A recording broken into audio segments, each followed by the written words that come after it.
hours. It's not going to be raining everywhere all the time this bank holiday weekend, but certainly a big difference compared with spring so far, and a knock-on effect on the temperatures. But of course, we do need the rain. Expect a warm front, moving from the kitchen right through to the rest of the house. Boxed boilers, sponsors of weather on GB News. What does it feel like to be a Great British Giveaway winner? That's a big surprise. Oh my God, I'm going to cry. Do you know what? I've never won anything like this in my life. Oh my God, this is amazing. That is absolutely fantastic. We're over the moon. Yes, that is fantastic. You know, you have no idea how much I needed it. Oh my goodness. That's wonderful. Oh, thank you. Oh, thank you so much. I was gobsmacked. Thank you, GB News. I'd say don't hesitate, do it. If you're not in it, you've got no chance of winning it. Thank you. You weren't expecting to get that call today, were you? No, I wasn't. You really could be our next big winner. Head over to gbnews.com/win now to find out how and get your entry for the Great British Giveaway. Great prizes, even greater wins. Mornings don't have to be tiresome, especially if you have the right company. Wake up to news as it happens, opinion and debate, and of course, a little bit of entertainment too. Because when the kettle's on, we're on. That's Breakfast on GB News, a show worth waking up for. Every morning from 6 a.m. Only on the People's Channel, Britain's news channel. We'll spread the news, you spread the word. From the school run to the home run, watch a new show for all of Britain. He can say whatever he wants. A straight-talking show where all voices are heard.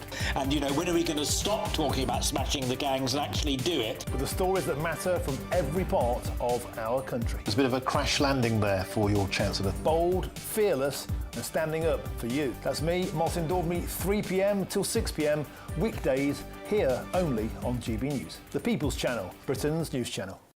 It's Patrick Christie's Tonight, and here we do things differently. It's explaining the absolute madness of this, doesn't it? It's explosive. I mean, this is very good. It's lively. 850. Your government sat there, Sean, and it did nothing. It's controversial. And the Middle East has been in turmoil since before I was born. It's everything you need to kickstart your evening. Everyone's had their Weetabix tonight. I love to see it. That's Patrick Christie's Tonight, weeknights from 9 p.m.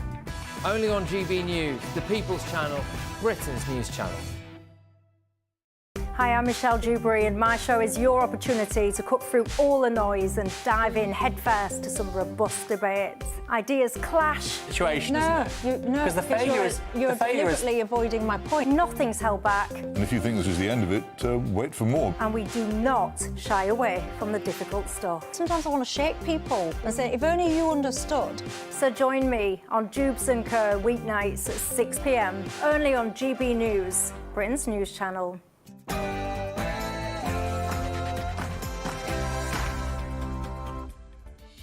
Good evening, welcome. You're watching State of the Nation on GB News with me, Nana Akua.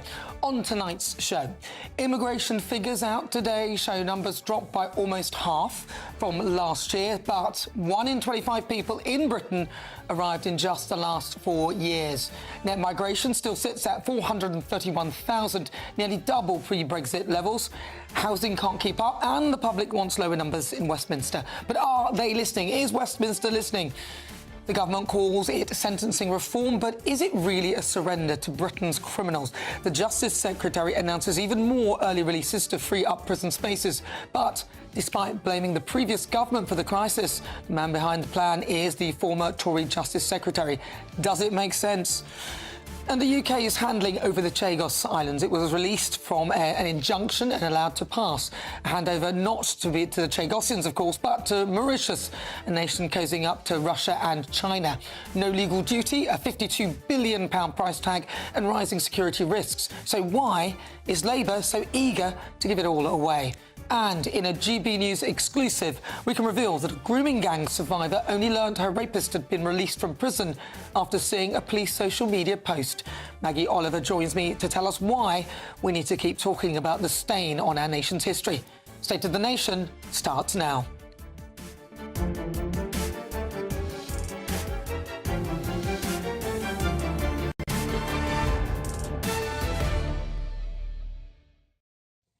I'll also be joined by my panel, contributing editor at Novara Media, Michael Walker, and assistant comment editor at The Telegraph, Poppy Coburn. And as ever, let me know your thoughts. As ever, gbnews.com/your say. You can reach out to me on X at GBNews. But now, let's get your latest news with Aaron Armstrong.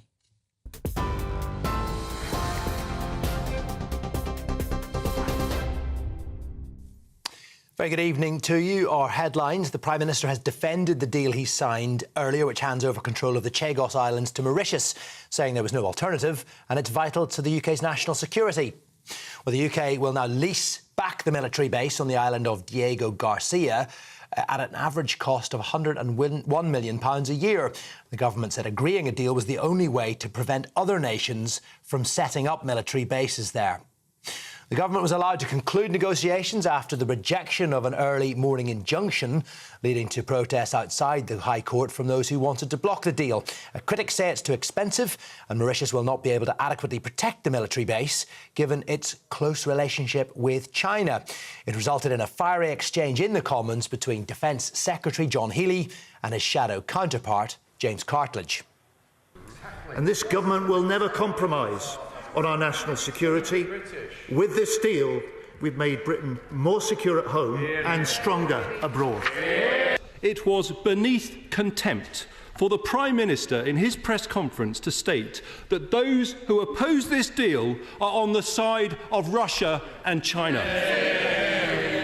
I am intensely proud of the role this party has played in supporting Ukraine. I've worn this badge every day, Mr. Speaker. I and many of my colleagues have been sanctioned by Russia and China and passionately believe we must stand up to them. Indeed, that is one of the reasons we oppose this deal.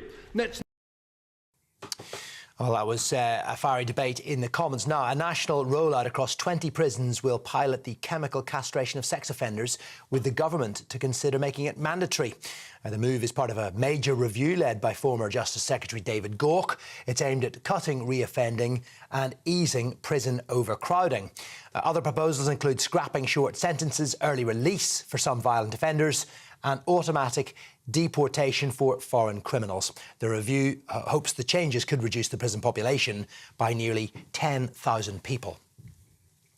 A pregnant woman had to be evacuated from a maternity hospital in Bristol earlier after a large fire broke out. Emergency services were called to the scene at St Michael's Hospital at around 4:30. Pregnant women were removed from the site. Maternity nurses gave them food and water and supplies.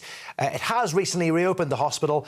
People have been urged to avoid the area, but those who have appointments tomorrow are told to attend. The Israeli Prime Minister Benjamin Netanyahu says Sir Keir Starmer is on the wrong side of humanity after he called for an end to the war in Gaza. His comments came shortly after the fatal shooting of 2 Israeli embassy staff members in Washington, D.C. last night. Netanyahu linking the attack to those comments from the leaders of the UK, France and Canada. He criticised them for their comments on Israel's approach in Gaza. Now, the young couple who died were soon to be engaged. They were shot down outside a humanitarian event. The suspect, 30-year-old Elias Rodriguez, police say, has confessed and led officers to the weapon. It's been condemned widely by world leaders. The Foreign Secretary, David Lammy, said it's an appalling anti-Semitic crime. And the Princess of Wales is officially named the Royal Navy's newest warship at a ceremony in Scotland. I have the pleasure to name this ship HMS Glasgow. May God bless her and all who sail on her. Well, Princess Kate delivered the time-honoured words before pressing a button which released a bottle of scotch that smashed against the hull of HMS Glasgow. This is the first of 8 frigates to be built on the River Clyde, designed to provide protection to the UK's nuclear deterrent and also its aircraft carriers. The ceremonial act of breaking the bottle on the hull said to bring good luck and fortune to the vessel and its crew. That's it for the moment. I'll be back with more at 9 o'clock.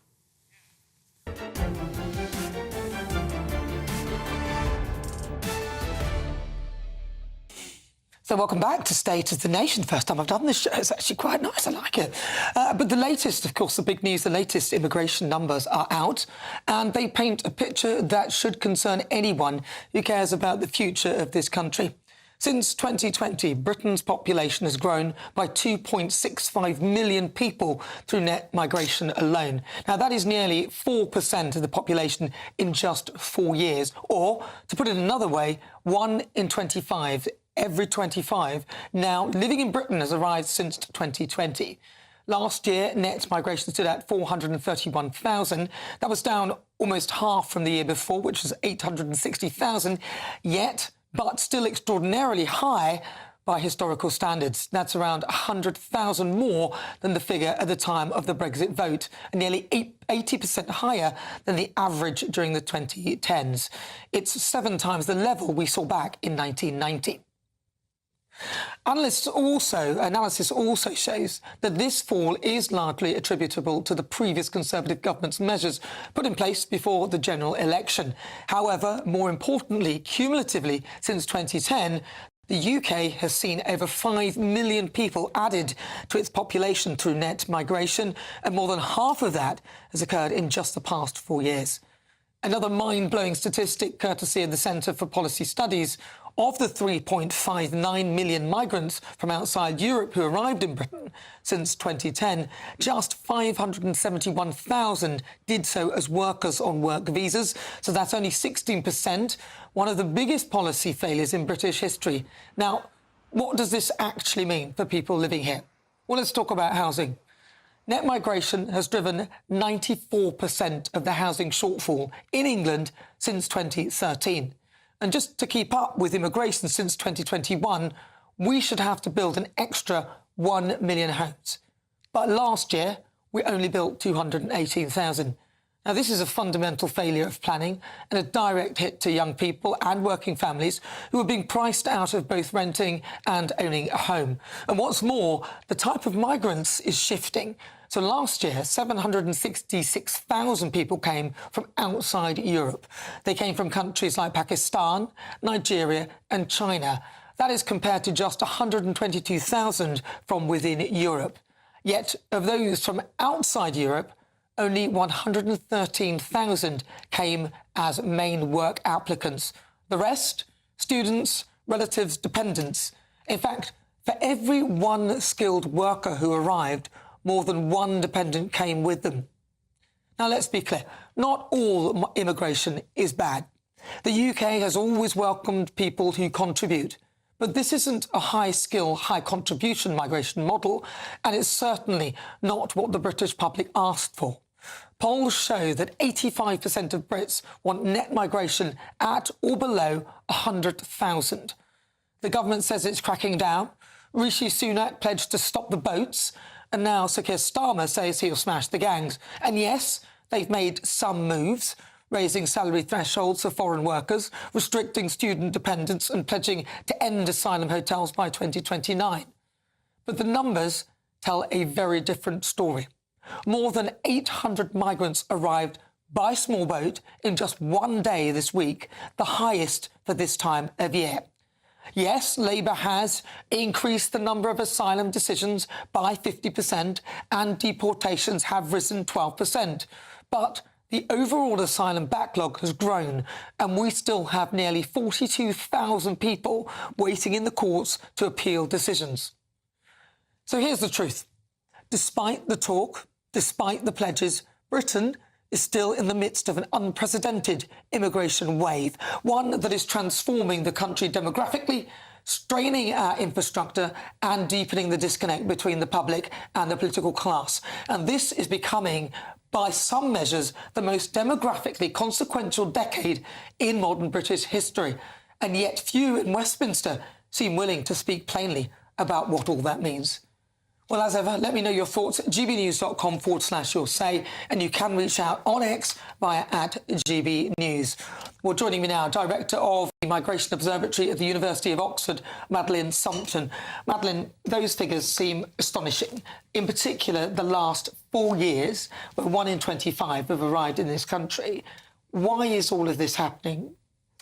So what we've seen over the last few years is this really unusual period. If you remember when we had after the referendum debate, the message was that migration was going to come down, and the UK did, of course, end free movement.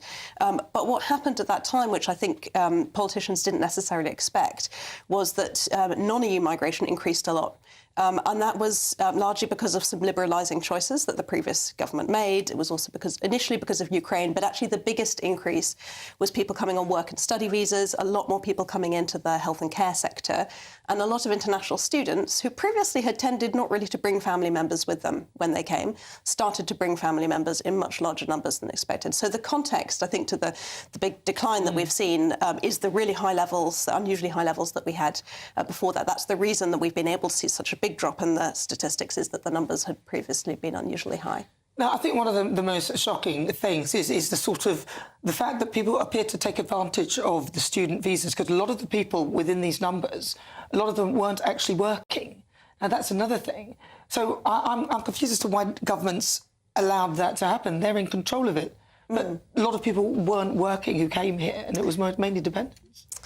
So international students aren't required to work. I mean, the main reason that they come here, they actually have some restrictions on their ability to work, because the idea is that they're supposed to be here for study. Until recently, they were able to bring family members with them, and some of those people worked, some of them didn't, but we don't have great data on that. So I think it's always been the case that that most people aren't coming in as a main applicant because of the job that they're coming into.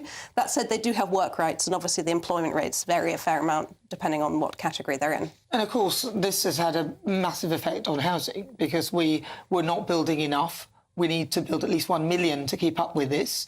What are your thoughts with regard to that then, and what do the figures tell us? Yeah, I mean, the impacts of immigration on the economy are very complicated. You get some positives, you get some negatives. Housing is one of the areas where I think there is a clear case for a negative impact, partly because, there is evidence that the evidence is still patchy, but there is quite clear evidence that immigration has been one of the factors that has contributed to the rising cost of housing in the UK. Now, obviously, it depends as well on how many houses you build. And over what we've seen, especially when the levels of migration are relatively high, is it's very difficult for house building to catch up with population growth beyond a certain level. And why is it that, so last year 766,000 people came from outside Europe. Why is the shift of the people coming from different parts of the world? Why is that? I mean, the people from Europe can still come here.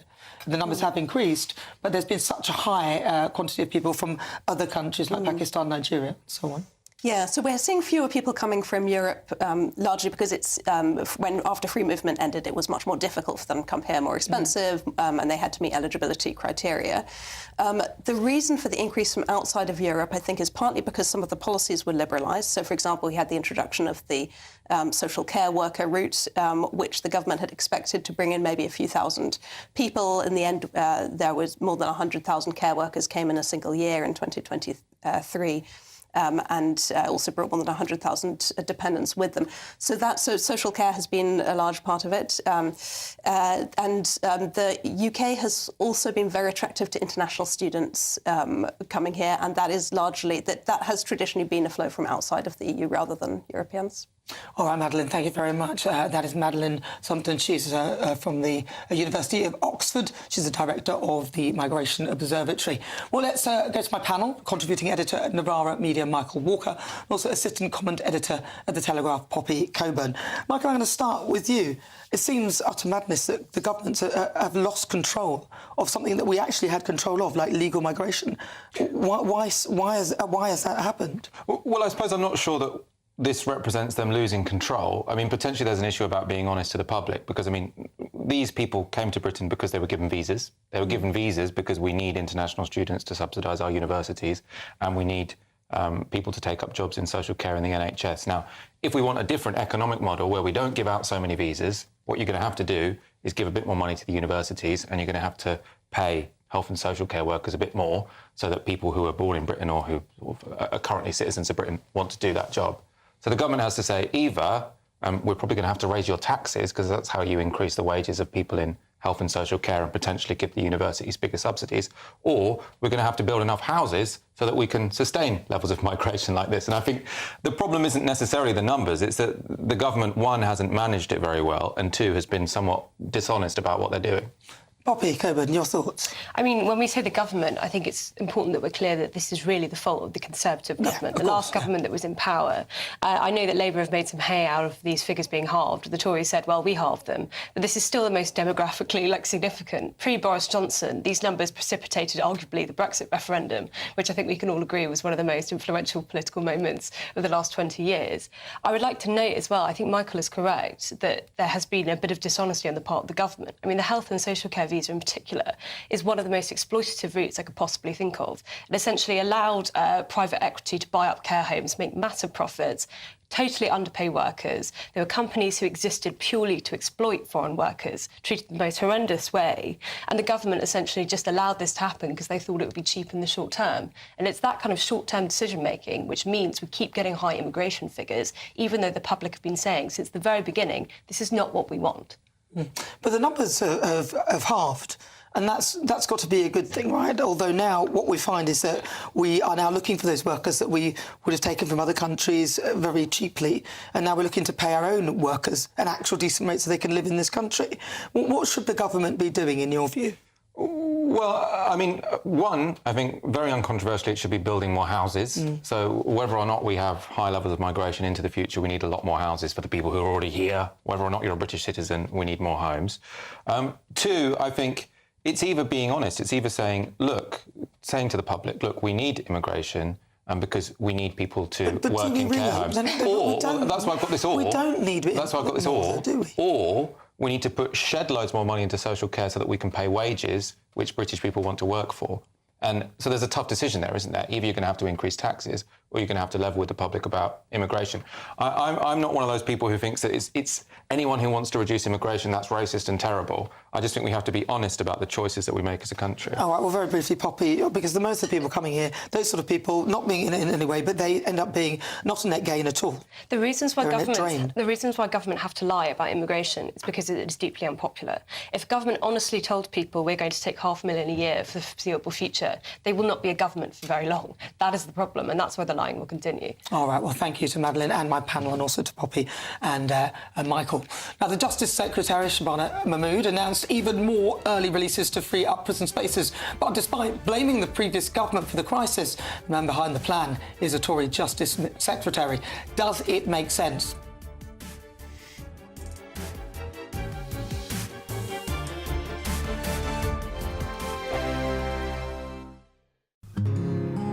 This is our country, and we think it's amazing. From high tea to the high street, we love it all. Even the rain, we like that too. There's nowhere else we'd rather be. That's why we're here to be the fearless champion of Britain, its voices and its values. Because we are GB News, the People's Channel, Britain's news channel. Good afternoon, Britain. Weekdays from midday. There's been a bit of relief for the Chancellor Rachel Reeves because new stats show the economy grew more than expected in the first 3 months of this year by a whole 0.7%. But could the UK's car industry be about to take another blow?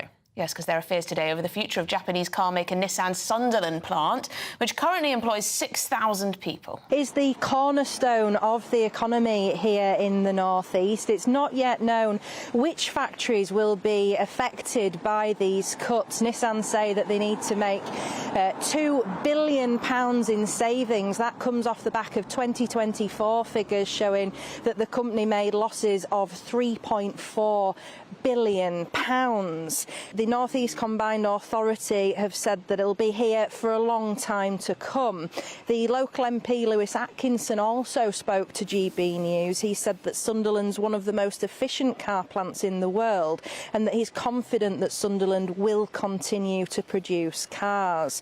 We know as well that Nissan's president and CEO Ivan Espinosa did offer some reassurance as well about the plant's future. He said in Europe we will strengthen our presence by assembling more electrified vehicles in Sunderland, utilising our relationship with Renault.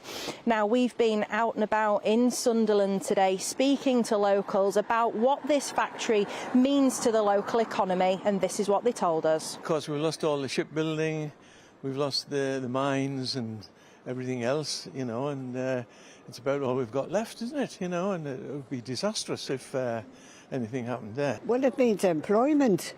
Without that, they've got nothing. There's nothing in this town for anybody. It's an absolute disgrace. GB News, the People's Channel. From the school run to the home run, watch a new show for all of Britain. He can say whatever he wants. A straight talking show where all voices are heard. And, you know, when are we going to stop talking about smashing the gangs and actually do it? With the stories that matter from every part of our country. There's a bit of a crash landing there for your Chancellor. Bold, fearless and standing up for you. That's me, Martin Daubney, 3 p.m. till 6 p.m. weekdays, here only on GB News. The People's Channel, Britain's news channel.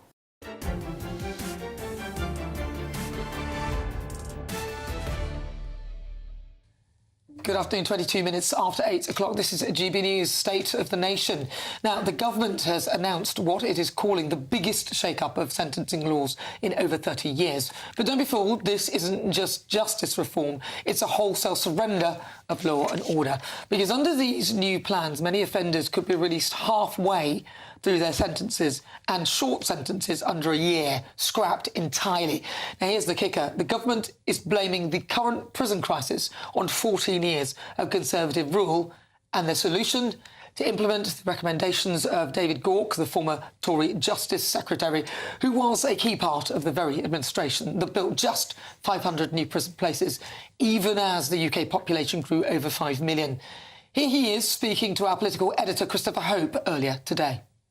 Than prisoners who are currently being released 40% of the way through their sentence, they should be released a third of the way through their sentence if they have behaved. Then they move to the second stage, which is in the community, but under close supervision, and then a final third where prisoners will be on, well, offenders will be on licence, they're in the community. If they re-offend again, they can go back to prison, but a lighter touch because they're less risk there. We think that will improve behaviour within prisons, and we think with that intensive supervision stage in the middle, that will help protect society. Oh, I get it. So they come out, and then if they do something again, and let's hope it's not that they do it to you, then they can go back in. Is this really what passes for criminal justice in Britain? Well, joining me now, former advisor to Yvette Cooper, Danny Shaw, and of course my panel contributing editor at Novara Media, Michael Walker, and assistant comment editor at The Telegraph, Poppy Coburn. All right, come on, Danny. It seems a little bit lame. That it sounds to me, and I think the worst part of it is the justification is to make some more space in the current prisons, because that's what they're saying, and that's why they're loosening everything. That's not good enough, surely. It's not good enough, no. And we shouldn't be in this situation. We shouldn't be in a situation where we're literally going to run out of places in November unless emergency action is taken, which has been taken about the recall of prisoners. Remember, that time has been shortened to create space. But we're still going to run out of space by spring next year. And the prison population is growing by 3,000 a year. You can build prisons, but it takes years to build a prison. So we shouldn't be in this situation, but as you pointed out, we're in this situation because under the Conservatives only 500 extra places were built, which didn't keep pace with the growing numbers of prisoners and the new laws and the tougher sentences and so on. So what David Gauke's proposing is a remedy to try and fix the problem. I don't think it's ideal. I think that prisoners should serve longer in prison. If they're given a sentence of 4 years, then it should be, the vast majority of that should be served in custody, doing, protecting the public. That's the most important thing. Trying to rehabilitate themselves so they lead law-abiding lives when they come out. And then when they're out, then they should be supervised on licence. But if we did that for all the prisoners, there wouldn't be any space. So he's had to come up with this solution. I think it really depends on the probation service, because what he's advocating is a massive switch from prison to community sentences, which actually depends on a proper functioning probation service. Probation service is not functioning properly at the moment. Most of the probation areas in the country are failing. They've been inspected, they are failing, They're understaffed. They're 1,500 officers short of the target number of officers, and they're going to have even more cases under this plan. So I think it's really problematic. I don't think it will inspire confidence in the justice system, and I don't think it will work unless there's a major new investment and new ways of working in probation. And we've also got, it's exacerbated by stupid things like people like Lucy Connolly, who is in prison for tweets which, OK, it was unacceptable, but should she really be in prison? Then you've got people who don't pay their TV licence in prison, and then you've got thousands of foreign criminals in the jails. Do you think that perhaps we need to maybe take a look at that and start getting rid of the foreign prisoners who have committed crimes in our jails? David Gauke has made some proposals to deport foreign prisoners more quickly. I think the government should go further. What I would do is look at paying the foreign countries to lock those offenders up rather than having us pay them. It costs £54,000 a year on average per prisoner per year to lock someone up in England and Wales. There are other countries, Albania and Poland, where many of the foreign prisoners are from, that could probably do that for much less.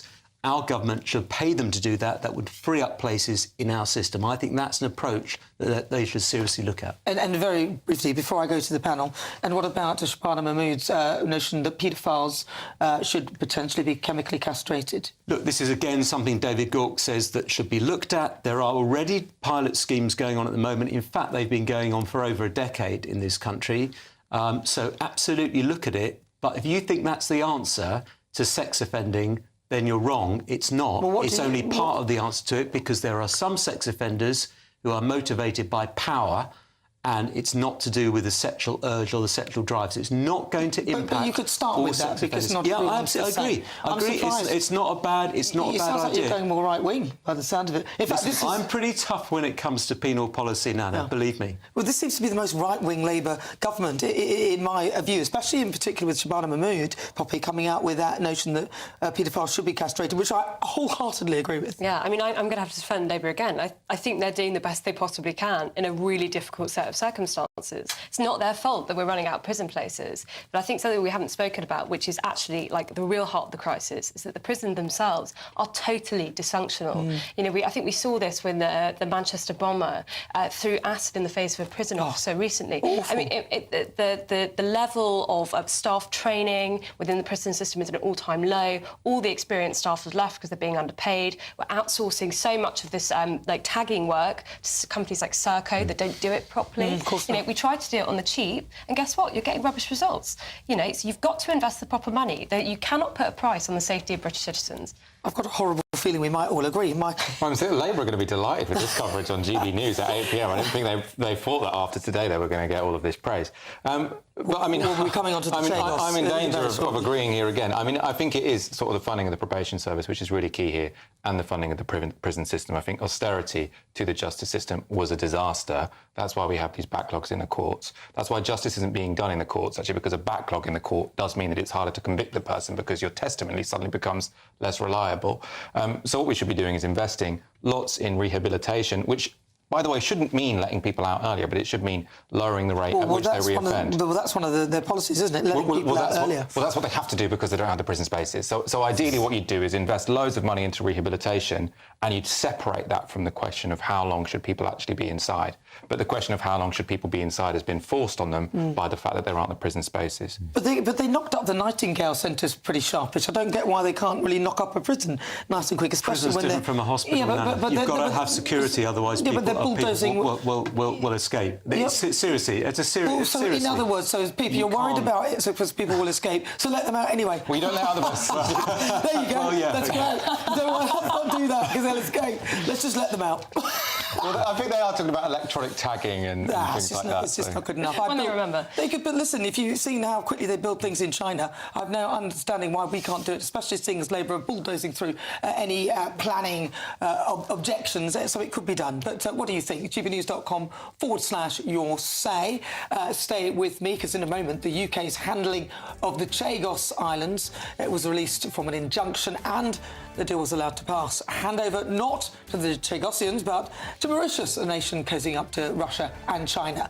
No legal duty, a £52 billion price tag and rising security risks. So why on earth is Labour so eager to give this all away?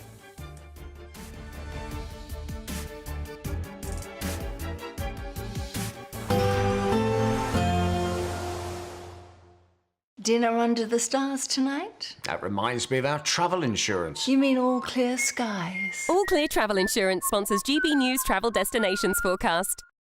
Unsettled across the south and southeast of Europe, some ongoing heavy thundery showers, but otherwise elsewhere it's mostly fine, particularly across Madeira and Tenerife. Most of Portugal seeing plenty of sunshine. Across the southeast of Spain though, more cloud, potentially some showers here, but it's really across northern parts of Italy, anywhere across the Adriatic coastline that could see these heavy, possibly thundery showers.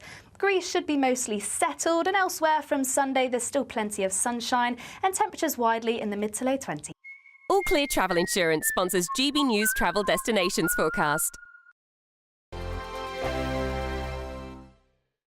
Hello again and welcome to the latest update from the Met Office for GB News. We're going to see skies clear widely overnight, and that will lead to a chilly night for many of us. A late season frost, gardeners beware, but plenty more sunshine to come during Friday. We've still got high pressure in charge only for another 36 hours or so. A cold front has sunk south through the day, and that's leaving a legacy of patchy cloud which eventually fizzles away during the hours of darkness. 1 or 2 showers for the far north of Scotland, perhaps the odd one running down North Sea coast, but otherwise it's clear skies and with cool air in place now. A widespread chilly night with temperatures into the low single figures and in some spots even below freezing. So yeah, if you've got tender plants outside, beware of that. There will be a late season frost, certainly a chillier feel Friday morning compared with recent mornings, but plenty of sunshine across Scotland, Northern Ireland, England and Wales. I think the morning will be the sunniest time for Friday across Northern Ireland and some western fringes of the UK, but otherwise actually temperatures rising quickly through the morning because of the sunshine, and that sunshine sticking around for the bulk of Britain at least into the afternoon. Some changes are starting to take place across Northern Ireland, cloud thickening around lunchtime, outbreaks of rain reaching the far west by the middle of the afternoon.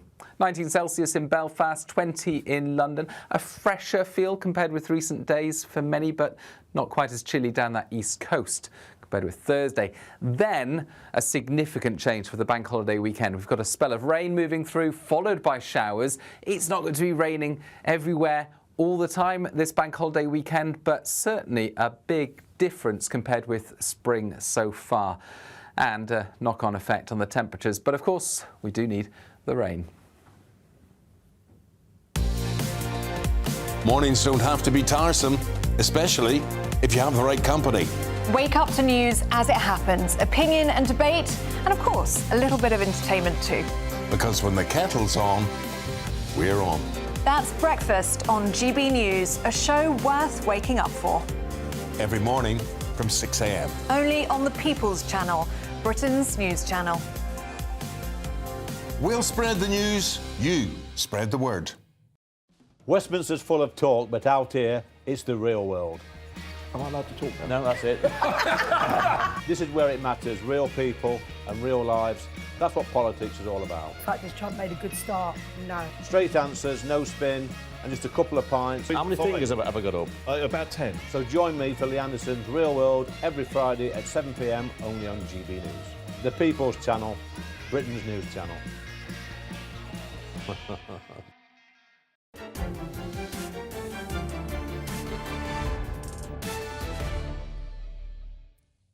Welcome back to GB News. This is State of the Nation. I'm Nana Akweer. Well, it's official. The UK is handing over the Chagos Islands to Mauritius after a dramatic last-minute injunction from the Chagossians halted the deal. The government has now won its appeal and is racing to push the deal through. Kemi Badenoch has accused the government of surrendering British territory and putting taxpayers in hock for billions. But the Prime Minister says it's vital for the UK's national security. The strategic location of this base is of the utmost significance to Britain.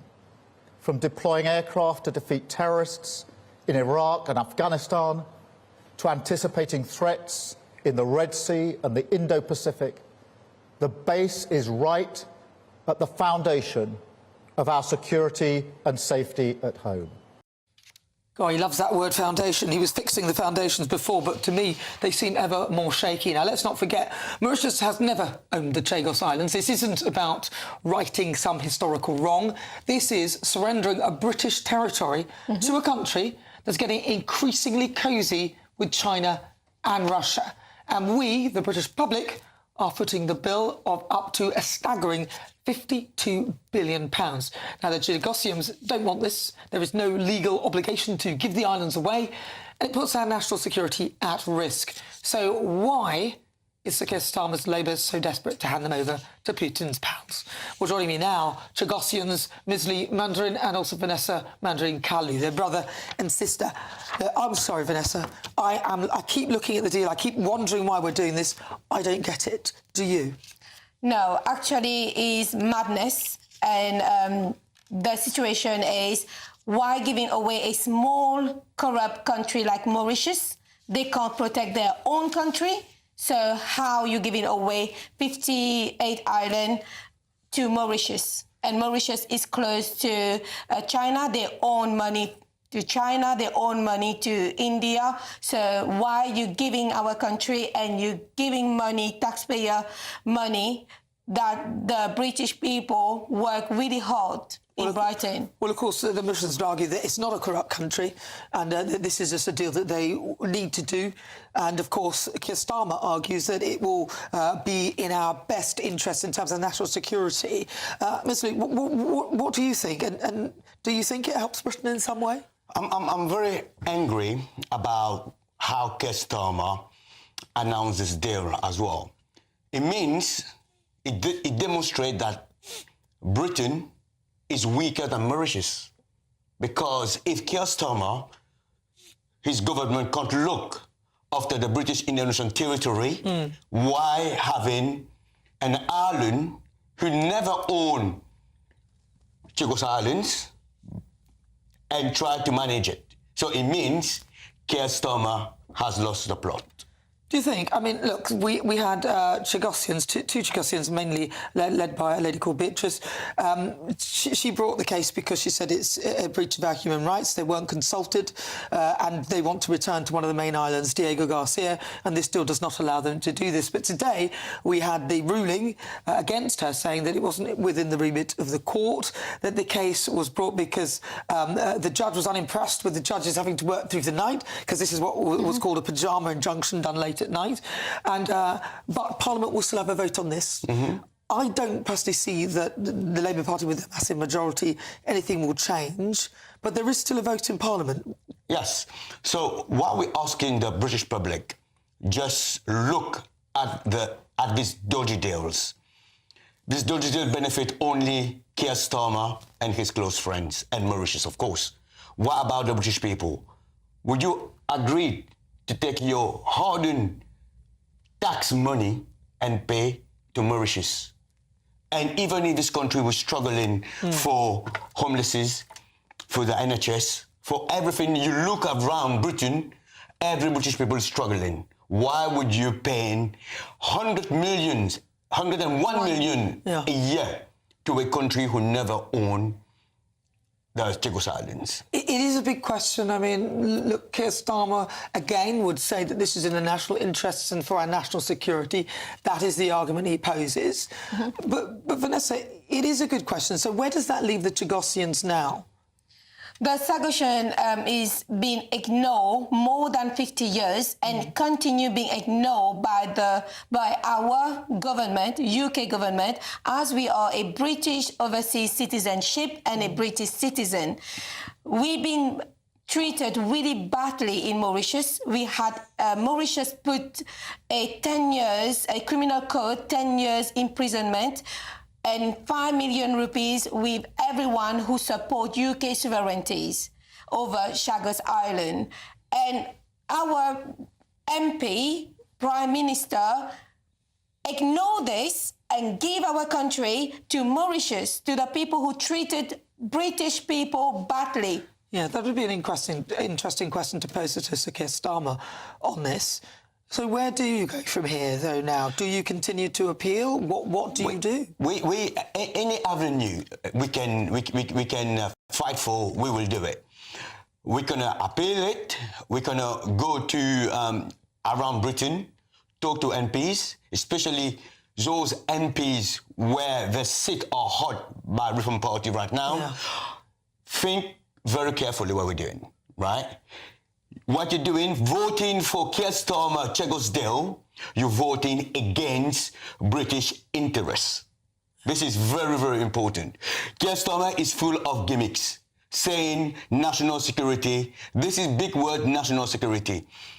He put human rights of Chagosian, right, into the bin, what he's doing. Well, again, he says that he's doing it for the British people and national security. It sounds like it's going to cost a fortune. I don't see it myself, but I'd love to hear what you think. gbnews.com/your say. Thank you very much to my guests, Ms. Mandarin and Vanessa Mandarin Kalu, brother and sister, and Chagosians. Thank you so much for joining me. Right, well, stay with me after the break. A GB News exclusive. We can reveal that the grooming gang survivor only learned her rapist had been released from prison after seeing a police social media post. Maggie Oliver joins me to tell us why we need to keep talking about this stain on our nation's history.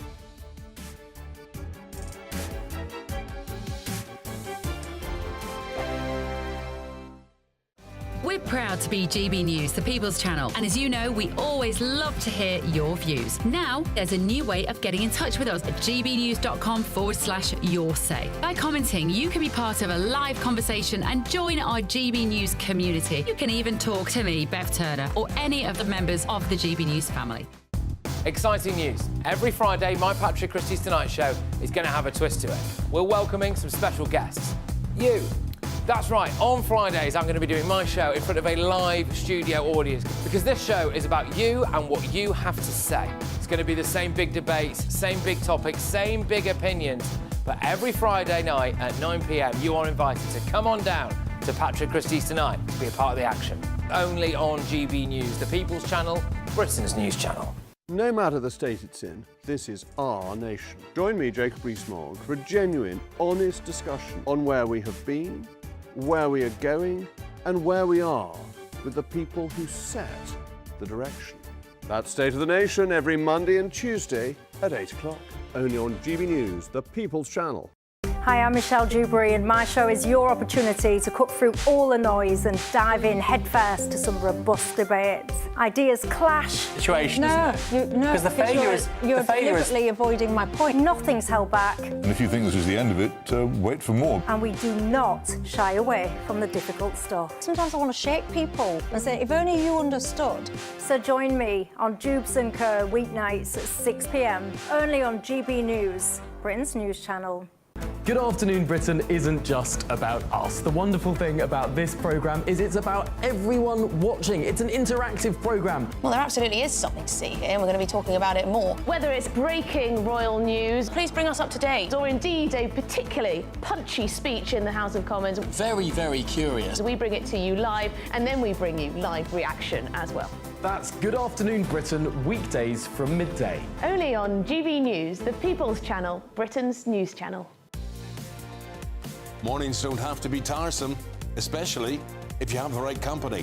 Wake up to news as it happens, opinion and debate, and of course, a little bit of entertainment too. Because when the kettle's on, we're on. That's Breakfast on GB News, a show worth waking up for. Every morning from 6 a.m. Only on the People's Channel, Britain's news channel. We'll spread the news, you spread the word. Join me, Nana Akwe, for an informative, interactive news programme with a difference. It's fun. No, he didn't say that, though. I'm so surprised. I think there's an element of truth to that. Join me from 3 p.m. every weekend, only on GB News, Britain's news channel.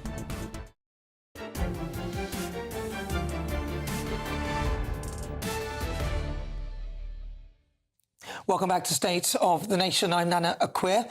This is GB News. Now, in a GB News exclusive, we can reveal that a grooming gang survivor only learned her rapist had been released from prison after seeing a police social media post showing not only that he was out, but that he'd also been charged with a new violent offence.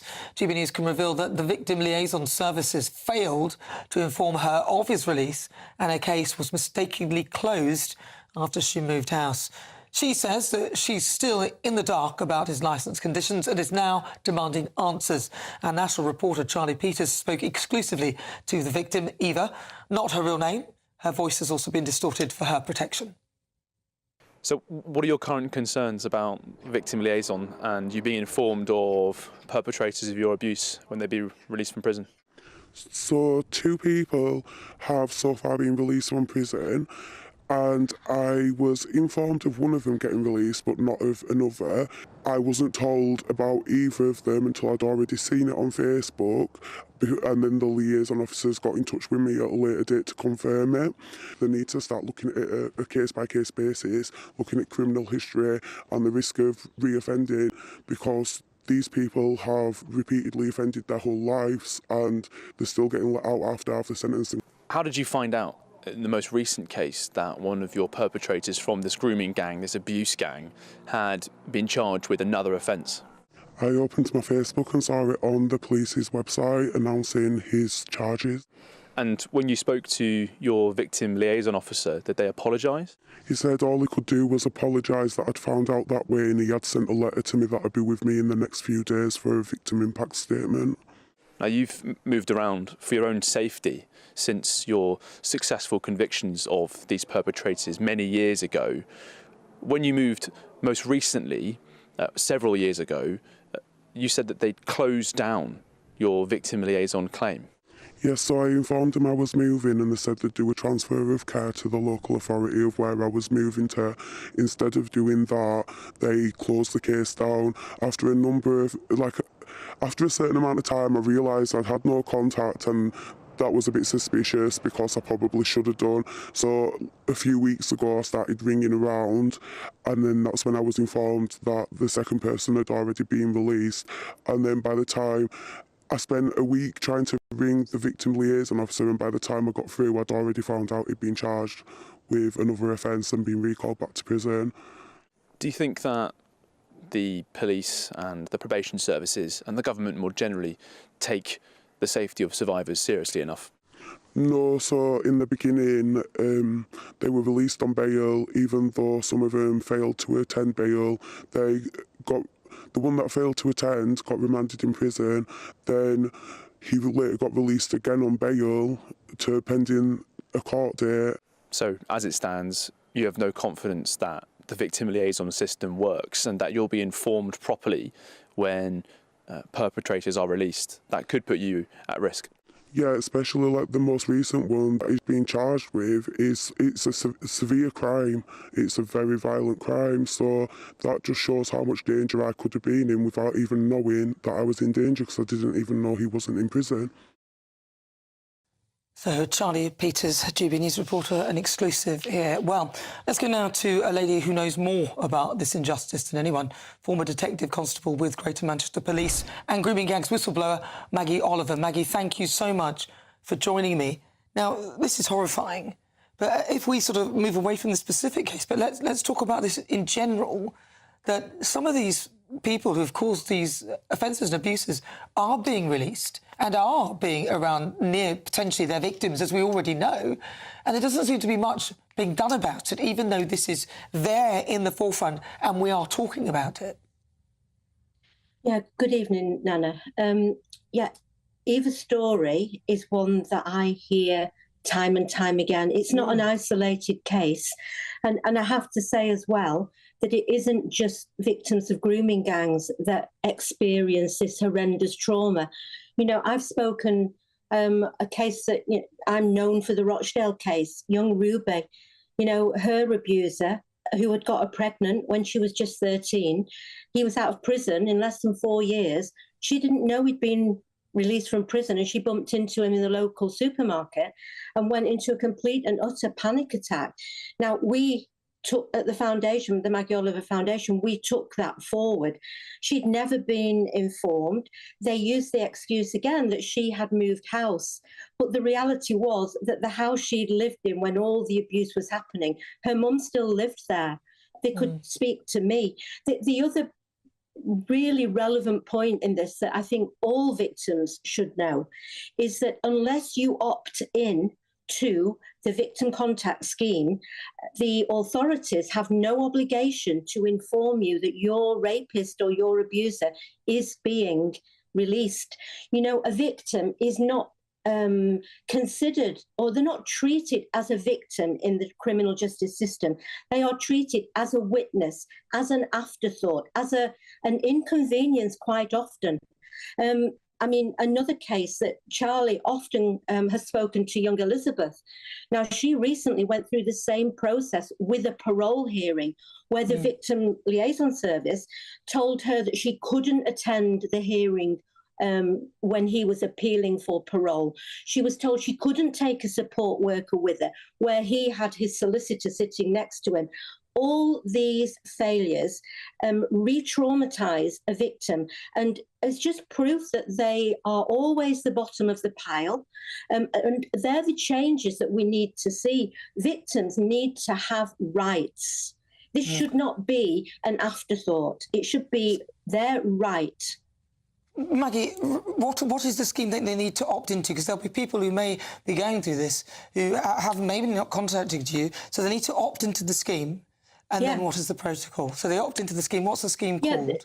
It's called the Victim Contact Scheme, and the Victim Liaison Service run it. Now, at the time of the conviction, a lot depends on the knowledge of perhaps their officer in the case or the people who are dealing with that case to raise that with them so that they can opt in.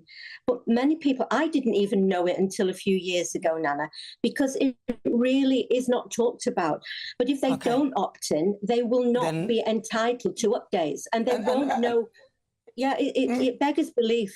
It really does. Maggie Oliver, it's been short. It was really good to talk to you. Thank you very much. Now, I have to read this. A Ministry of Justice spokesperson said this was a horrific crime and our thoughts remained with his victim. Victims must feel safe, which is why offenders released on licence must follow strict conditions, such as curfews and exclusion zones that prevent them from approaching their victims. They face going back to prison if they break the rules.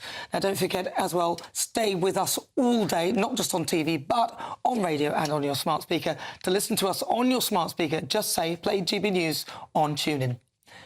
I've got to say a huge thank you to my panel and also to you for joining me. But up next is Alex Armstrong in for Patrick Christie's. Alex, what's coming up? Hey, Nana, how you doing? Yep, we've got a very big show. What a grim day for Britain it's been. I've got the surrender deal in my hands right here. We are going to dig through all of it. Trust me, you're not going to believe what is in this paper. We're also talking about net migration figures. Should we really be celebrating slashing a crisis in half? 500,000 people. That's quite a lot of people to be let into Britain. And of course, we'd be amiss if we weren't talking about those castration headlines. Gosh, things you wouldn't believe coming from a Labour government. Anyway, I hope you can join us tonight. We've got a star-studded panel, a massive lineup. We're going to be breaking some very, very exceptional news for you in our 10 o'clock hour when it comes to Angela Rayner's memos. How do these things keep on leaking? Anyway, we will see you after the weather.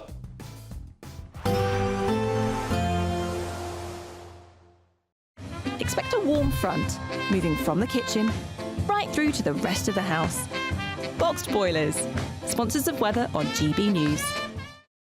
Hello again and welcome to the latest update from the Met Office for GB News. We're going to see skies clear widely overnight, and that will lead to a chilly night for many of us. A late season frost, gardeners beware, but plenty more sunshine to come during Friday. We've still got high pressure in charge only for another 36 hours or so. A cold front has sunk south through the day, and that's leaving a legacy of patchy cloud which eventually fizzles away during the hours of darkness. 1 or 2 showers for the far north of Scotland, perhaps the odd one running down North Sea coast, but otherwise it's clear skies and with cool air in place now.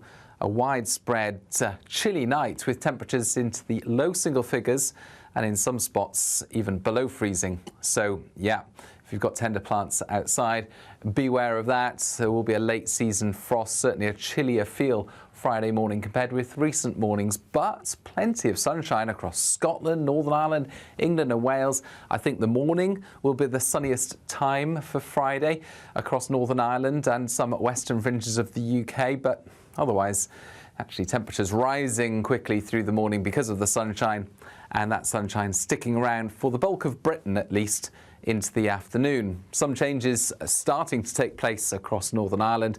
Cloud thickening around lunchtime, outbreaks of rain reaching the far west by the middle of the afternoon.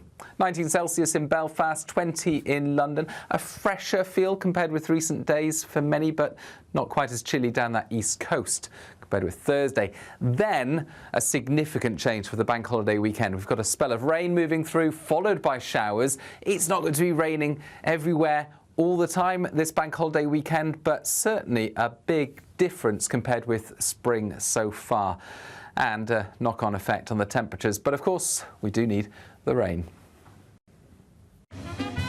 A positive outlook through the night will power through to a bright day ahead.